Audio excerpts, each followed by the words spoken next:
Yango ezalaki le 10 septembre, samedi le 10 septembre. Le samedi le 10 septembre 1921 fut un jour spécifique pour l'homme noir. Tout au début des cultes matinales vers 9 h, le prophète Simon Kimbangu entre dans l'enclos à Rameau. Son visage est grave. Ezalaki dans le 10 septembre, Papa Simon Kimbangu awuti na beko, akoti na kati na ndako Nzambe, na mawa nyonso.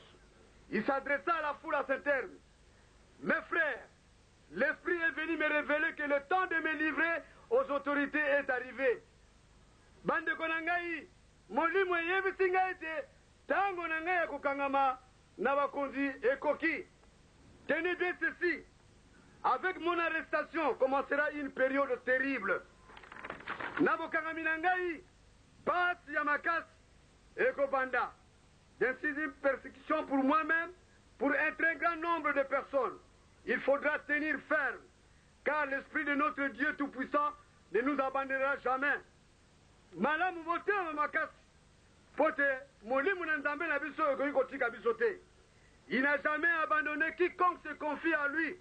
Nzambe atikaka moto ya mipesi na yete.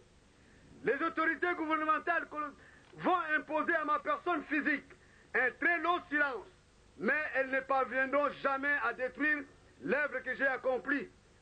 Bakonzi na l'État bakosala nyonso mpona komonisa pasi na nzoto na ngai, mpona koboma eloko oyo esili kosalema lokola euti na Nzambe ekoki kokufa te.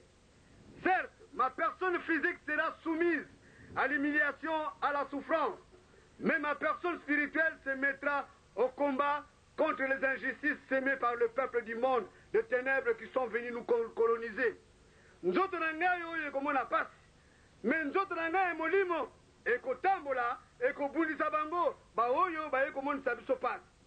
Car j'ai été envoyé pour libérer le peuple du Congo et la race noire mondiale. Parce que batindaki ngai mpona kolongola peuple ya Congo na kati na pasi et mutu moyindo na kati na mokili mobimba. L'homme noir deviendra blanc et l'homme blanc deviendra noir. Mutu moyindo akokoma mondele, mondele akokoma mutu moyindo. Car les fondements spirituels et moraux tels que nous les connaissons aujourd'hui seront profondément ébranlés. Makambo tomonaka ya molimo no ezali na biso ndenge tomonelaka yango na mikolo koya yango ekobulangana. Les guerres persisteront à travers le monde. Le Congo sera libre et l'Afrique aussi. Bitumba ekozala na kati na mokili et Congo ekozala libre na Afrique. Mais les décennies qui suivront la libération de l'Afrique seront terribles et atroces. Na bamvulo oyo ekolanda pasi ekokota na kati na Afrique, pasi ya makasi, car bakosalela mpona mondele kaka. Un grand désordre spirituel et matériel s'installera. Désordre ya molimo na ya matériel ekokota na kati na mo. Les gouvernements de l'Afrique entraîneront sur le Conseil des Blancs leurs populations respectives dans les guerres meurtrières et s'entretueront. Ba gouvernement ya Afrique ekomema batu na kati na bitumba et tokobomana.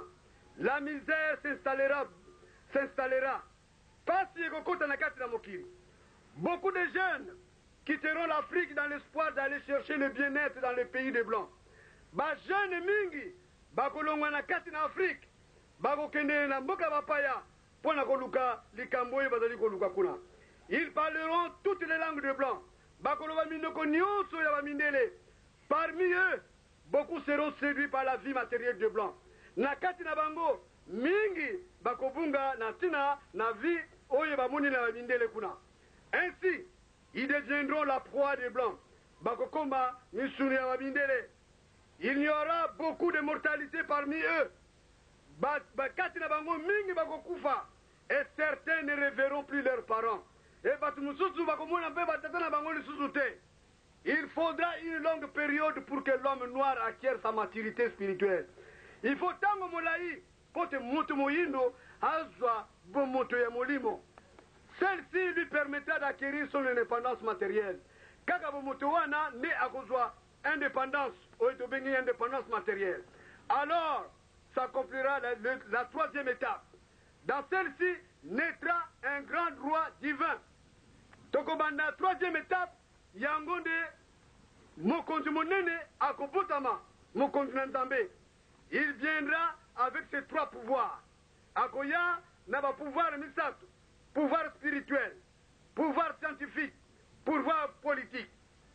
Mokonzi wana Akobotama, akozana ba pouvoir ya molimo, yakozana ba pouvoir pour la invention, akozana pouvoir politique. Je serai moi-même le représentant de ce roi. Nga ba position ya mokili, ba botano ya mokili, ma botayo moni pasi koleka muto mwendo ezalité. Continuez à lire la Bible.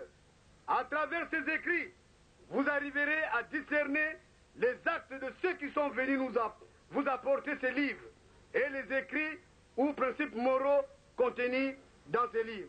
Yé alobi alobaki, bokaka continuez kaka na kotanga Bible na kati na Bible, bokomona makambo oyo bato oyo ya makambo ya mabe, bato oyo bamemelaki biso mokando oyo.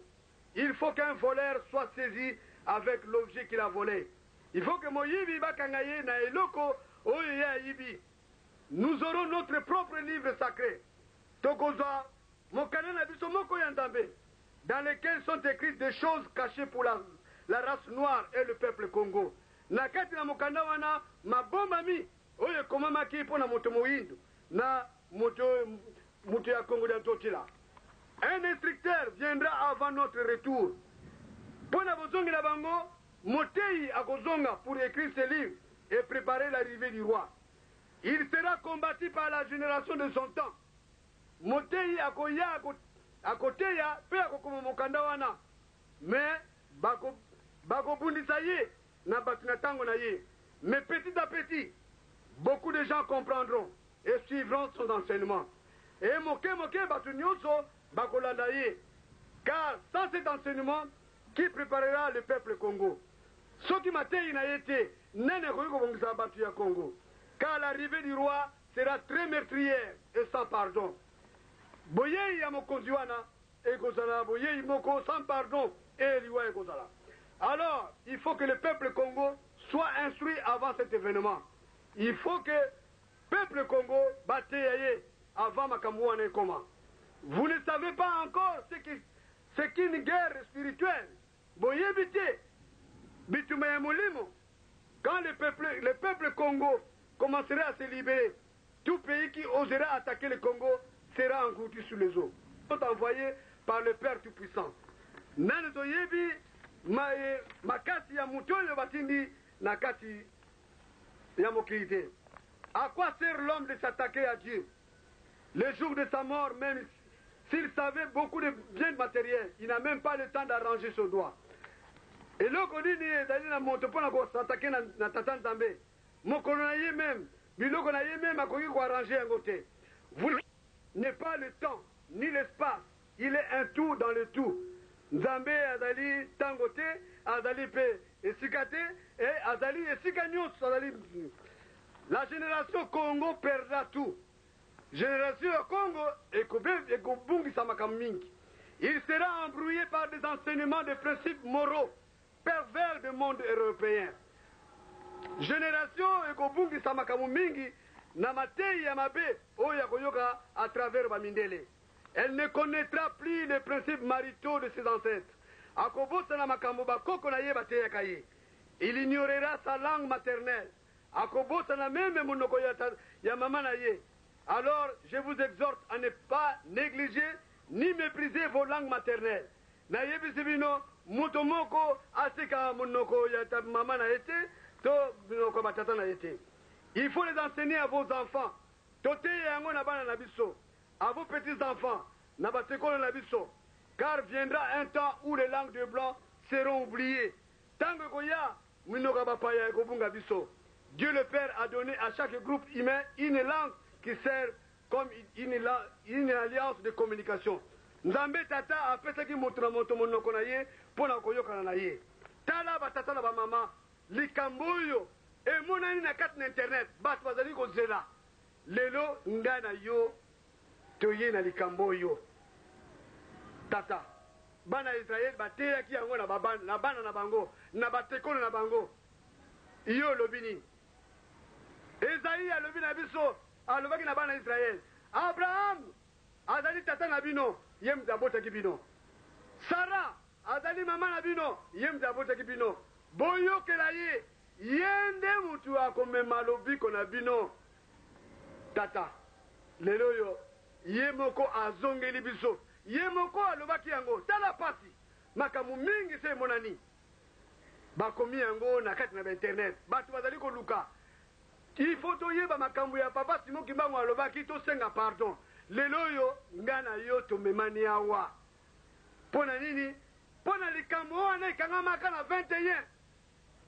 ntango papa Diangenda ayaki awa esalaki 42 ans 42 ans sikoyo ye moko azongi de 1921 à 1963 42 ans wana boyei ya mibale ya papa Simon Kimbangu na kombo ya papa Diangenda Kuntima sikoyo de 1963 à 2003 40 ans pona nini kaka 40 ans batata na bamama ezali elaka ya nzambe lelo oyo ezali chance na biso lelo oyo ezali libula na biso nayebi te esengo nini kozala na biso toyei kofongola mokili mobimba bayino mobimba mpo te pasi ezali kaka kati na biso yango wana batata na bamama tososola e totika toyokamela be ye aye tosala erreur oyo esalaki bayekoli ya Jean-Baptiste te ntango amoni koloyusu azali kosala Jean-Baptiste atindi bokende kotala nanu soki ye mais pourtant Jean-Baptiste azali cousin na ye Jean-Baptiste na Jésus-Christ bazalaki bandeko moko abotami na tata Kulut na mama Kulut moto Yesu abotami na mama Leki mais abotani likambo na Nzambe azali kotuna bokende kotuna ye soki ye wana balobaki mais Yesu par contre alobaki ete Jean-Baptiste ye wana nde Eli tata yo ozali kuna mama eloko nini yo olobi na likambo na yo toteya bana na biso makambo ya papa Simon Kimbangu po ete pasi oyo emonanaki na kati na bango makambo oyo asalaki yango lelo oyo toyei koluka ete bafongola biso po te biso tokoka kozwa oyo babongiselaki biso yango wana ekoki na biso na mokolo ma lelo na kombo na tata mwana mpe molimo santo amen yotelema tobonge. Notre Père qui est aux cieux, que ton nom soit sanctifié, que ton règne vienne, que ta volonté soit faite sur la terre comme au ciel. Donne-nous aujourd'hui notre pain quotidien. Pardonne nos offenses comme nous pardonnons à ceux qui nous ont offensés. Ne nous unis pas à la tentation, mais délivre-nous du malin, car c'est à toi qu'appartient dans tous les siècles les règnes, la puissance et la gloire, au nom du Père et du Fils et du Saint-Esprit. Amen. Le Seigneur nous aime.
Tutelama tulomba pe suiti ya onsono ile ndibao unanima eketi mouvement eketi service eketi monkia kifumu lutelama kabau kakako voze ivonge ye munivu ya district wenina ute kuvana kamtubokele kumbu eketi ku Brazzaville eketi ku Angola eketi mu munsi RDC voze vo kifumu ke district wenina bambuta lutelama tulvana